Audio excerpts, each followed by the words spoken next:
Selamat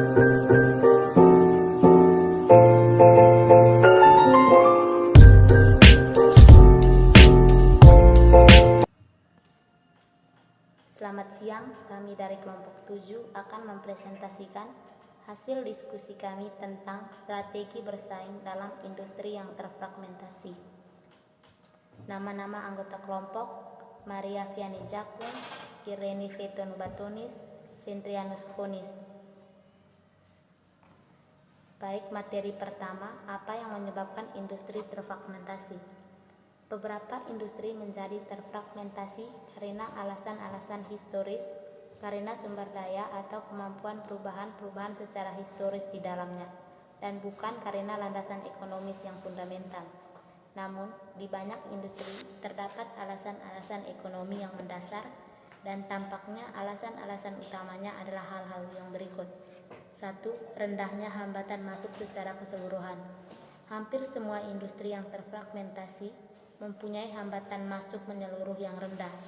Jika tidak demikian, industri-industri tersebut tidak mungkin dihuni oleh begitu banyak perusahaan kecil. 2. Tidak adanya skala ekonomi atau kurva pengalaman. Kebanyakan industri yang terfragmentasi ditandai oleh tidak adanya skala ekonomi atau kurva pengalaman, yang berarti di setiap aspek dunia usaha, apakah itu bidang produksi, pemasaran, distribusi, ataupun penelitian. Banyak industri terfragmentasi mempunyai proses produksi yang ditandai oleh sedikit skala ekonomi atau penentuan biaya pengalaman, karena prosesnya hanya berupa fabrikasi yang sederhana atau operasi perakitan. 3. Tingginya biaya transportasi. Tingginya biaya transportasi membatasi luas lokasi produksi atau pabrik yang efisien. Meskipun terdapat skala ekonomi, biaya transportasi yang diimbangi skala ekonomi menentukan sampai radial mana suatu pabrik secara ekonomis dapat memberikan pelayanan. 4. Tingginya biaya persediaan atau ketidakmenentuan fluktuasi penjualan.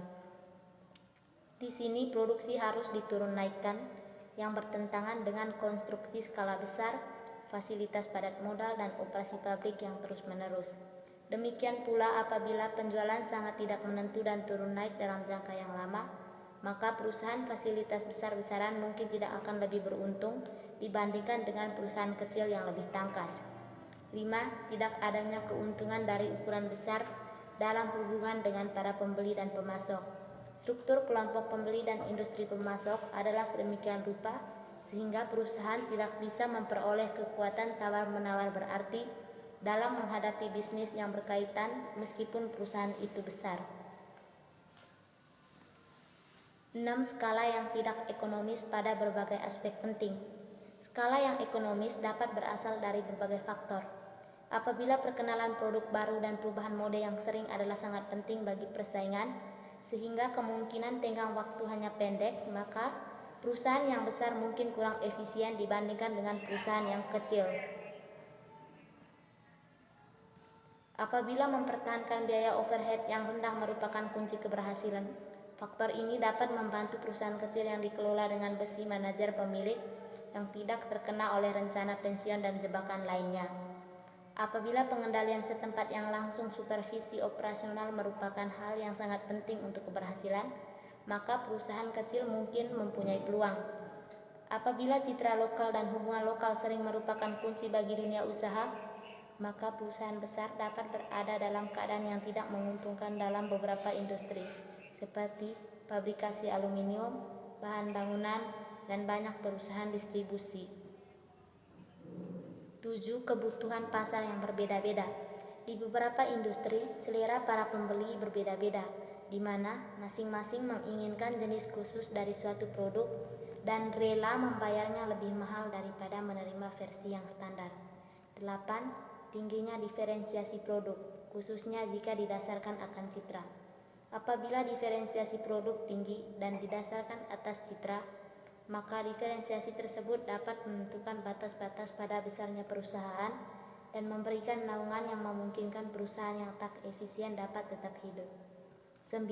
Hambatan keluar. Apabila terdapat hambatan keluar, maka perusahaan-perusahaan marginal cenderung akan tetap berada dalam industri dan dengan demikian merintangi konsolidasi. 10. Peraturan lokal. Peraturan lokal dengan mendesak perusahaan agar menyesuaikan standar yang mungkin bersifat khusus atau disesuaikan dengan keadaan politik setempat dapat merupakan sumber utama terjadinya fragmentasi dalam suatu industri, walaupun kondisi-kondisi lainnya tidak mempengaruhi. Peraturan lokal sepertinya telah menjadi faktor penunjang untuk terjadinya fragmentasi dalam industri. 11. Larangan pemerintah terhadap konsentrasi. Pembatasan-pembatasan hukum merintangi konsolidasi dalam industri-industri seperti tenaga listrik dan stasiun-stasiun televisi dan radio. Sedangkan Undang-Undang MC Faden mengenai pembatasan cabang perbankan yang melintasi batas negara bagian merintangi konsolidasi dalam sistem transfer dana secara elektronik. 12. Hal baru. Suatu industri dapat difragmentasikan karena baru terbentuk dan perusahaan atau perusahaannya belum mengembangkan kecakapan dan sumber daya mereka untuk menguasai saham pasar yang besar, meskipun tidak terdapat hambatan-hambatan lain bagi konsolidasi. Baik pemateri berikutnya. Materi berikutnya yaitu mengatasi fragmentasi. Mengatasi terjadinya fragmentasi dapat merupakan peluang strategis yang sangat berarti. Manfaat untuk mengkonsolidasi suatu industri yang terfragmentasi mungkin tinggi karena biaya masuk ke dalamnya menurut definisinya adalah rendah dan terdapat kecenderungan mengecilnya dan melemahnya para pesaing secara relatif yang hanya sedikit merupakan ancaman. Selanjutnya, pendekatan umum terhadap konsolidasi. Beberapa pendekatan umum terhadap konsolidasi antara lain sebagai berikut. Yang pertama, menciptakan skala ekonomi atau kurva pengalaman. Seperti dalam industri ternak daging, apabila perubahan teknologi menghasilkan skala ekonomi atau kurva pengalaman yang tinggi, maka konsolidasi dapat terjadi. Berikutnya, melakukan standarisasi berbagai kebutuhan pasar. Inovasi produk atau pemasaran dapat membakukan kebutuhan pasar yang sampai saat itu masih beragam. Berikutnya, menetralisasi atau memisahkan aspek-aspek yang paling berperan bagi terjadinya fragmentasi. Kadang-kadang sebab terjadinya fragmentasi industri terpusat pada suatu atau dua bidang seperti skala yang tidak ekonomis dalam produksi atau terpecah-pecahnya selera pembeli. Selanjutnya, mengadakan akuisisi untuk mencapai produk massal. Pada beberapa industri mungkin akhirnya ada beberapa keuntungan apabila menguasai bagian pasar yang besar, namun sangat sulit untuk mendapatkan tambahan bagian pasar karena terjadinya fragmentasi. Berikutnya, mengenal kecenderungan industri secara dini.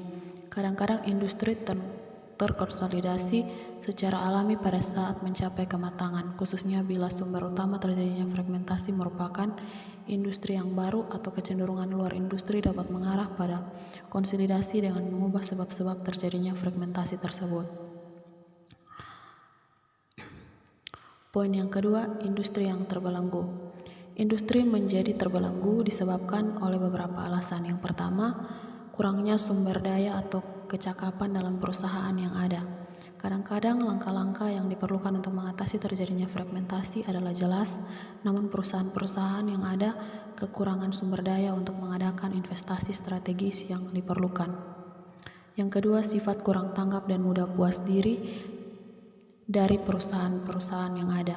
Meskipun perusahaan-perusahaan mempunyai sumber daya untuk meningkatkan konsolidasi industri, mungkin secara emosional mereka terikat pada kebiasaan-kebiasaan industri tradisional yang menunjang struktur yang terfragmentasi atau jika tidak, tak mampu menanggapi adanya peluang bagi perubahan. Yang ketiga, kurangnya perhatian dari perusahaan-perusahaan luar. Apabila terdapat kedua kondisi seperti ini yang disebutkan sebelumnya, beberapa industri akan tetap terfragmentasi dalam waktu yang lama meskipun terdapat sasaran yang matang untuk konsolidasi karena kurangnya perhatian oleh perusahaan-perusahaan luar. Selanjutnya, menanggulangi fragmentasi. Poin yang pertama, desentralisasi yang dikelola dengan ketat. Perusahaan menguasai perusahaan lokal, membiarkan beroperasi dengan caranya sendiri. Yang kedua, fasilitas formula, perancangan suatu fasilitas yang baku. Yang ketiga, meningkatkan nilai tambah, barang komoditas dan diferensiasi. Yang keempat, spesialisasi menurut tipe produk atau segmen pasar produk. Berbagai produk dalam suatu Berbagai barang dalam suatu produk dengan jenis barang terbatas. Spesialisasi menurut tipe pelanggan. Pelanggan yang membutuhkan pelayanan. Kemudian spesialisasi menurut tipe pesanan. Pelanggan yang membutuhkan pelayanan. Fokus pada suatu wilayah geografis. Menguasai wilayah tertentu. Kemudian jumlah terkecil yaitu persaingan ketat dan laba yang rendah meminimalisasi biaya. Berikutnya spesialisasi menurut tipe pesanan, melayani pesanan pelanggan dengan secepatnya.